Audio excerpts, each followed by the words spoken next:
Alors, salut tout le monde, bien heureux de vous retrouver pour continuer notre série sur les finances. Qu'est-ce que la Bible parle concernant l'argent, nos finances? Et puis la dernière fois, on a parlé que, effectivement, l'argent ne fait pas le bonheur, mais les proverbes, ce qui est étonnant, disent que c'est le bonheur qui fait de l'argent.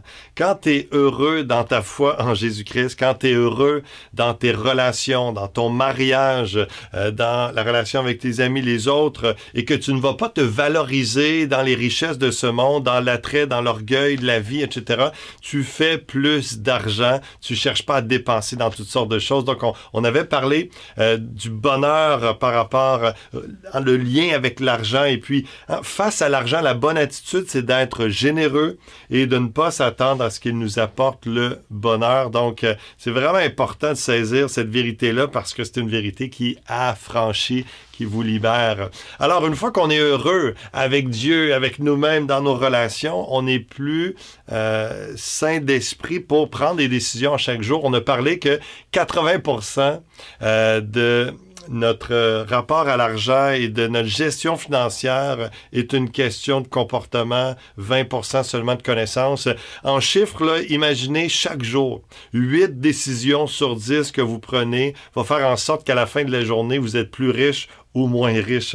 Et pas juste financièrement, plus riche aussi spirituellement, dans vos relations, selon ce que tu as investi, ce que tu as décidé, ce que tu as fait, ce que tu as dépensé sans réfléchir, sans aller chercher conseil ou prier, etc. Donc, c'est dans ce sens-là aussi que notre quotidien va déterminer aussi si on va être plus riche à la fin de la journée. Donc, et on va parler du travail dans quelques instants et des promotions. C'est quelque chose que la Bible parle aussi dans les Proverbes et c'est important de l'adresser. C'est une valeur extrêmement importante. Mais juste un petit récit qui nous dit que le bonheur vaut plus que l'argent du monde. Une histoire qui m'a béni particulièrement dans Acte 19, au verset 19. Tout simplement, il y a plein de gens qui entendent parler du message de Jésus-Christ, la bonne nouvelle pour leur salut, le pardon de leurs péchés en Jésus-Christ, qui l'a payé à leur place. Et les gens placent leur foi en Jésus-Christ, sont sauvés, sont tellement bénis, touchés. Le Saint-Esprit les convainc de péché et qu'ils doivent changer de comportement. Il y a plein de gens là-dedans qui avaient beaucoup d'argent et qui avaient investi dans l'art occulte, la magie, et pour essayer justement de contrôler, avoir plus de pouvoir, plus d'argent, etc. Et là, ça nous dit un certain nombre, au verset 19, Acte 19, verset 19, un certain nombre de ceux qui avaient exercé les arts magiques, ayant apporté leurs livres, les brûlèrent devant tout le monde. On en estima la valeur à 50 000 pièces d'argent.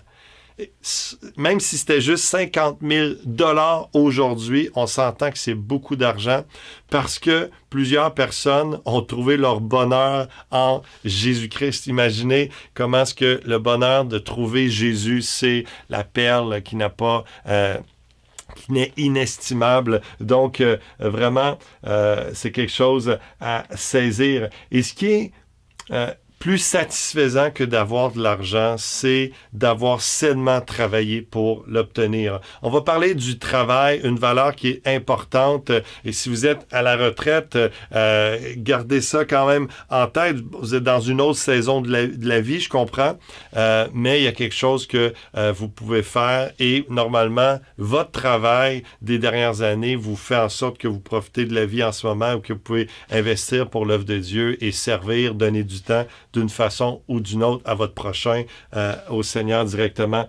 Et puis, donc, le travail, c'est payant. Il faut réaliser ça. Pour capter cette vérité-là, travailler, c'est payant. Proverbe chapitre 6, verset 6. « Toi qui es paresseux, va donc voir la fourmi, observe son comportement et tu apprendras la sagesse.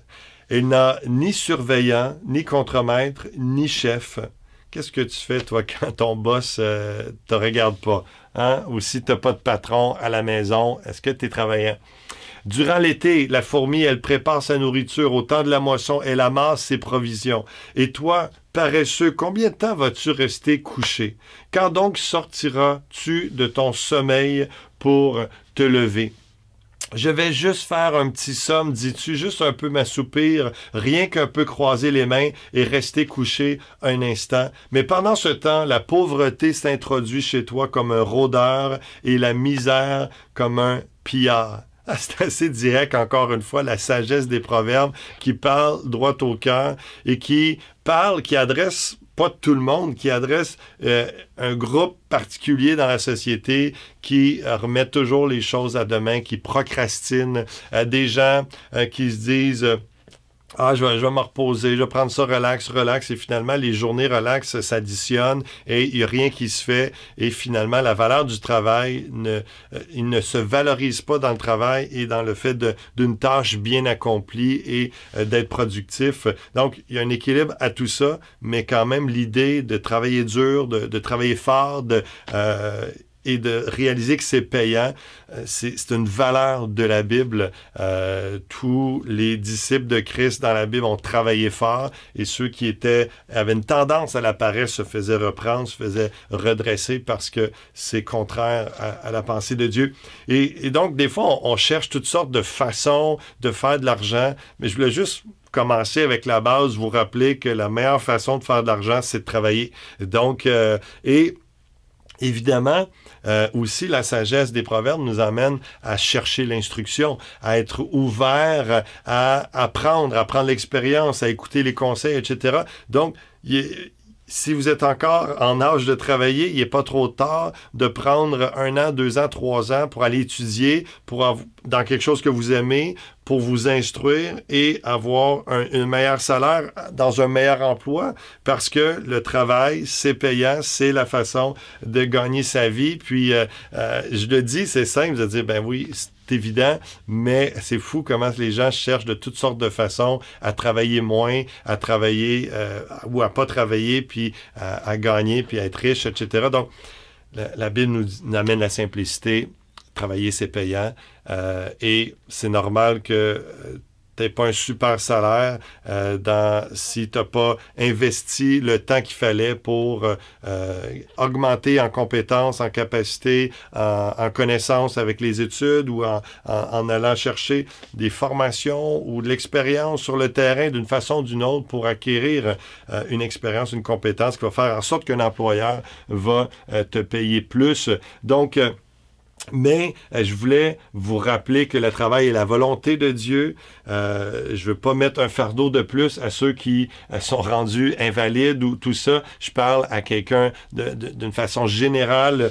Je veux rappeler à ceux qui sont valides, qui ont la santé, que Dieu vous donne la grâce d'être en santé et d'avoir de l'énergie, tout ça, que le premier moyen biblique de sortir de la pauvreté, ben, c'est de travailler. 2 Thessaloniciens, chapitre 3, verset 10, l'apôtre Paul va même dire, « Lorsque nous étions chez vous, nous vous disions expressément, si quelqu'un ne veut pas travailler, qu'il ne mange pas non plus. » Moi, on est béni au Québec d'avoir l'assistance sociale et on doit rendre grâce au Seigneur pour avoir un gouvernement, puis même si on peut critiquer, il n'a jamais assez ou quoi que ce soit, peu importe c'est quoi votre opinion, il y a bien d'autres endroits dans le monde qu'on n'a pas ces services-là. Mais ça doit être pour des gens qui ne sont pas capables de travailler et non pour des gens qui sont capables, mais qui, de génération en génération, sont là-dessus. La Bible n'encourage pas d'être assisté socialement ou par le gouvernement si on est capable de travailler. Littéralement, dans le contexte de Thessaloniciens, l'Église, les chrétiens là-bas pensaient tellement que Christ allait revenir là, d'une minute à l'autre, qu'il y en a qui ont complètement juste décroché, ils ont arrêté leur responsabilité de travailler puis de pourvoir leurs besoins. Christ revient, il va pourvoir, etc., etc. Paul dit, ben, si vous êtes dans ce contexte-là, vous déresponsabilité du travail, ben, mangez pas non plus. Allez-y avec votre logique, ne dépendez pas des autres. Donc, c'est à réfléchir, ces pensées-là, principe du travail. Proverbe 16, verset 26, « La faim du travailleur est une bonne collaboratrice, sa bouche le pousse à travailler. » Hein, des fois, on est un peu trop douillet avec des ados ou des jeunes adultes. Hein, je parle aux parents en ce moment. Juste vous dire, la faim du travailleur est une bonne collaboratrice. Ça bouche le pouce à travailler. Si les gens autour de nous, on veut vraiment leur éviter toute souffrance, ben ça les empêche de se motiver puis de se prendre en main. Donc, on doit pourvoir aux besoins des uns et des autres, les aider, mais leur donner les ressources aussi et ne pas leur enlever toute souffrance parce que la Bible nous dit que la faim du travailleur est une bonne collaboratrice pour qu'il travaille. Ça bouche le pouce à travailler. Si tu as faim, tu vas manger, tu vas faire quelque chose, mais si tu as tout cuit dans le bec par les autres, ça ne te poussera pas à travailler plus. Proverbe 12, verset 11. Celui qui cultive son champ est rassasié de pain, mais celui qui poursuit des choses vaines est dépourvu de sens. Encore une fois, un jeune ou quelqu'un qui passe son temps sur les écrans, l'ordinateur, les jeux, le plaisir, évidemment, la conséquence de ça, c'est que tu ne seras pas riche. Tu n'auras pas beaucoup d'argent. Tu vas passer à côté du plaisir, du bonheur, de la bénédiction, la satisfaction de travailler et d'avoir obtenu quelque chose en échange de ton travail. Celui qui cultive son champ est rassasié de pain. Donc, tu es béni et la provision vient lorsque tu investis, que tu travailles. Ceux qui travaillent beaucoup s'assurent la direction des affaires. Là, on commence à parler de promotion ou de responsabilité qui t'est donnée par rapport à tes efforts. Ceux qui travaillent beaucoup s'assurent la direction des affaires, mais les nonchalants seront réduits à l'esclavage. La version Top va dire le même verset, « Les mains actives commanderont, la paresse mène au travail forcé. » Il y a des gens qui n'aiment pas travailler pour quelqu'un d'autre, mais si tu ne travailles pas plus fort et si tu fais la même chose que tout le monde, ne t'attends pas à ne pas travailler pour quelqu'un. Donc, l'idée d'être son propre employeur, ça t'amène à de l'autonomie, à une responsabilisation, mais à devoir travailler plus que les autres et à aimer le travail, à aimer ce que tu fais. Donc, le leadership, la direction, le pouvoir dans une entreprise va t'être donné si tu travailles fort. Ceux qui travaillent beaucoup s'assurent la direction des affaires. Et sans parler nécessairement de devenir un patron, si on parle de promotion dans une compagnie, mais c'est encore une fois, si tu fais la même chose que tout le monde, à peu près au même niveau d'excellence ou de médiocrité, pourquoi tu aurais une promotion? Donc, va pas essayer de jalouser, convoiter les autres. Travaille fort, fais ce que tu as à faire, fais-le pour le Seigneur, même quand ton boss ne te voit pas, fais-le pour la gloire de Dieu, comme si tu le faisais directement pour Jésus-Christ. Et c'est ce que la Bible nous dit d'ailleurs, et c'est comme ça que tu seras béni, tu vas t'épanouir dans ton travail, et que tu aies une promotion ou pas, tu vas être heureux dans ce que tu fais parce que tu le fais bien, tu le fais pour les bonnes raisons, tu le fais pour Dieu.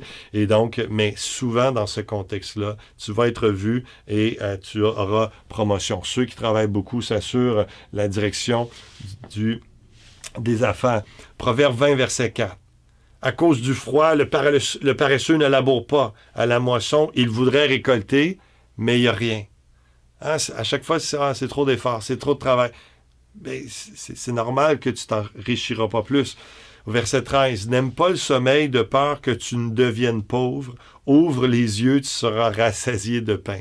Encore une fois, ça pourrait paraître pour ceux qui sont sensibles de dire un encouragement au burn-out ou à l'hyper-performance. Non, c'est juste pour contrer une pensée de facilité, d'essayer d'avoir de l'argent le plus facile possible sans travailler. Non, tout simplement ce que je vous dis, c'est que la Bible nous dit que le travail, c'est la meilleure façon de gagner de l'argent et ça a un impact à tous les niveaux dans notre vie.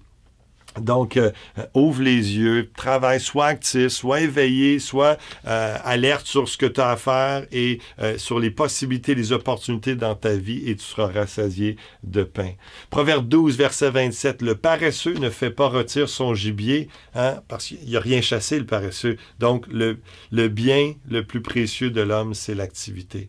Donc, si le chasseur va chasser et travaille fort pour attraper son gibier, ben, il y aura la nourriture. Le plus précieux le plus précieux de l'homme, c'est l'activité ou le bonheur de l'homme, c'est l'activité. Tout travail, Proverbe 14, tout travail obtient un salaire, mais le bavardage ne conduit qu'à la pauvreté. incroyable, tout ce que les proverbes nous enseignent, nous dit. Rappelez-vous, c'est la sagesse que Salomon a reçue de Dieu. Il a demandé la sagesse et Dieu lui a donné comme roi.